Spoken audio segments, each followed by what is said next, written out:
both Alabama and Ohio State are extremely good, very good offensively. We all know kind of the backstory of Alabama and everything like that. So it's kind of hard, to shy away from them. I haven't even really looked at the spread or anything like that, but I would probably lean towards Alabama going into this game just because I mean they've been here so many times. But Ohio State is extremely talented. Nothing to take away from Ohio State. They beat a really good Clemson team, really really good Clemson team. So yeah, I told everybody I don't think Ohio State can beat Alabama, but you need a little asterisk next to that because the same exact words came out of my mouth when we were talking about Clemson, and they yep. beat Clemson up. Clemson couldn't stop them; they just kept scoring and scoring and scoring and scoring. Yeah, definitely. It was probably one of the worst games I think I've seen Trevor Lawrence play. Since he's been at Clemson, he looked way off, and I don't know if that was because of him or maybe just because the Ohio State defense played extremely well too and was able to kind of limit the players that they had. But he looked really off, and I mean Fields was playing incredible. Ohio State just seemed to be clicking on all cylinders.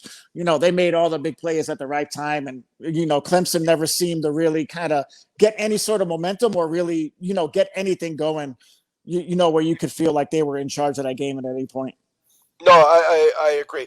Now, when we talk about the bowl games this year, it was definitely a unique situation, not having fans, and we watched. I watched a lot of the games, and it was hard for me. I know in the beginning, all you had to do was look at the team record. The first 7 or 8 games, you just bet the team with a better record, and you won the game.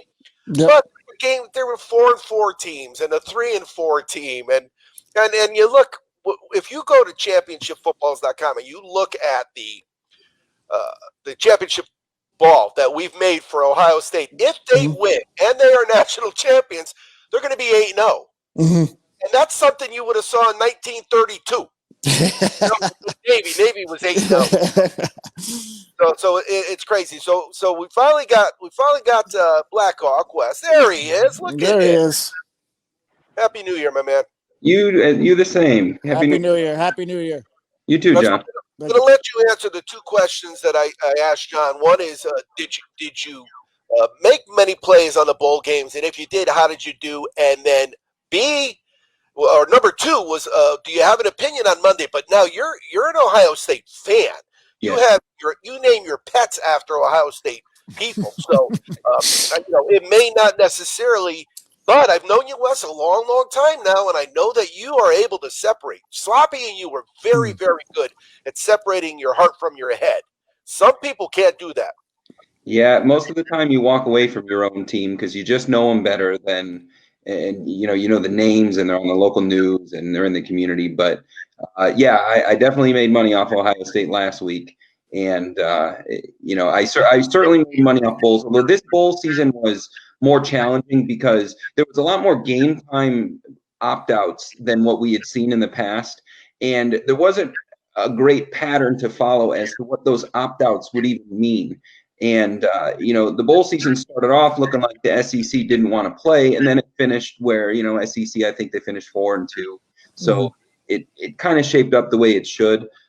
Indiana was a little disappointing, but it didn't surprise me very much. But, the bowl games, all in all, this was a harder season because normally you get 1 game a day. We had a lot of bowl days where it was 3 games in a day, and it felt like an NFL day. So going 1 game to the next, and if you lost that first one, chasing it in the second one, you didn't really have much time to recover. But I did pretty well. Not as far as this Ohio State and Bama game coming up, the only number I'm really confident in, because as a fan, I'm going to try and put that aside as I'm talking about the game. The only number I'm really confident in, same number I texted you last week, that first half spread, that first half team over is 16.5 Ohio State right now. I think they're going to score 17 points. There's going to be a lot of points in this game. The Bama defense shown that they will allow points, and Ohio State is happy to score them. I wouldn't be surprised to see the first half go 21-17 either way. Yeah, I'm losing a little bit of your audio.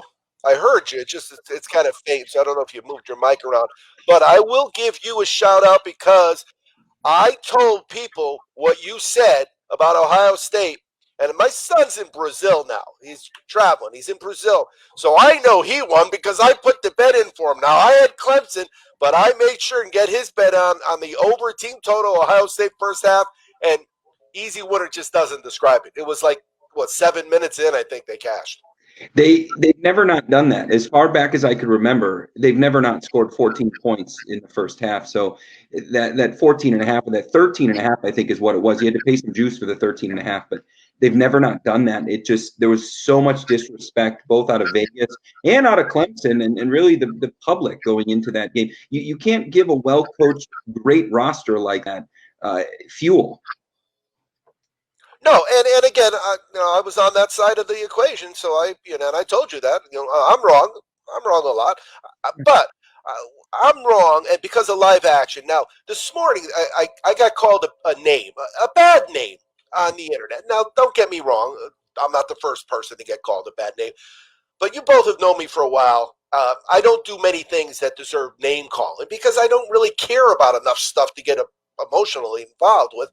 But it was a situation with the guy gave out his play of the day was Kentucky, and it was a loser. It was Wednesday night, I guess, maybe yesterday. Anyway, they were down. They were given, I think they were given 7, maybe 9. They were given 7 or 9, and they were down with a minute to go in the first half. They were down by 9. They must have been given 7. They were down by 9.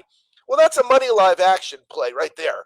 And they, at halftime, they ended up coming back and they won the game by 3. So that would have cashed. And at halftime, they were given 9.5 and they won the second half by 13 or 14. So I said to the guy, not for nothing, that's good handicap and that's just bad betting. Because if it was Paulo or if it was Wes, they would have hit 2 plays out of 3. So you went 0-1, they went 2-1, and usually, not always, but usually 2-1 is better than 0-1. And he couldn't handle that. And sometimes people just can't handle the truth. I realize that. But that is the one thing that I got lucky with the bowl game, and lucky is a relative term.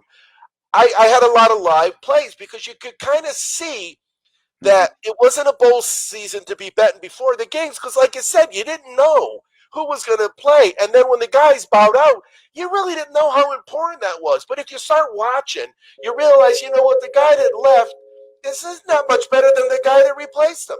And on college rosters, sometimes that happens.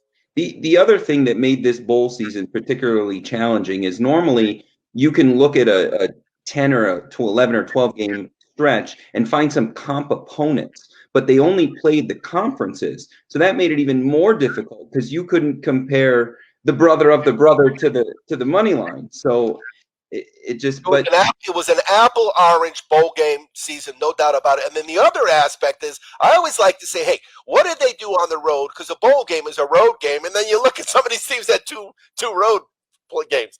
Ohio State had 2 road games, I think. Yeah. So, I mean, you're not going to get a real good read on somebody with 2 road games. But one of the things that I looked at when I talk to myself, and I do that quite frequently, and really, sometimes I actually argue. Well, usually I get along with myself pretty well. What I noticed was there's 2 games that jumped out at me. The Ohio State Northwestern game and the Alabama-Florida game. Those are the 2 games that I think, if I'm coaching, those are the games that are going to make me know what it takes because it's the only game that Ohio State didn't score. And it's the only game that Alabama gave up, a bazillion points. So it'll be interesting to see what happens. But we both know that good coaching and that extra time makes a difference. And these 2 teams are going to have now a week and a half. They are.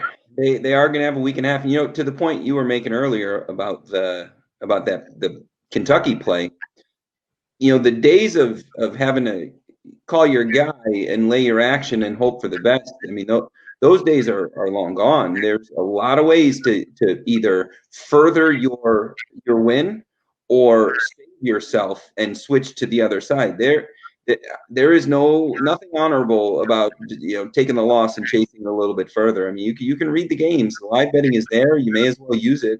Sometimes it feels like cheating, but I'm still able to take that win to pay my cell phone bill with. Yeah, and now this week we're not going to deal with it because we're just going to try to cover these games, do our best to 7 games is not a lot, but 7 quality games is a lot. But starting next Thursday, we're going to go back to live action because you're absolutely right. If you're only betting the game, well, you know how I feel about people like that. I've actually called them names in the past, and I was wrong, and I do apologize for calling you names. It's your money. If you want to burn it, burn it. If you want to throw it out the car window going down the freeway, you got to do what you got to do. You've earned that money. It's your money. When it's my money, I'm a little smarter with my money. Sometimes the handicapping, well, always the handicapping is what happened in the past, and what's happened in the present is what you're seeing, and that's what you react to. So, Wes, you and I have done that very well. You look at John. John, you do very, very good with your handicapping, but you've already told us that a very small fraction of that is live action. If you even add a little bit more, just think what you could do. Because if just half of your losers, say you go 6-4, 6-4, nothing to be wrong with. 7-3 is even better, but 6-4 is nothing wrong with that.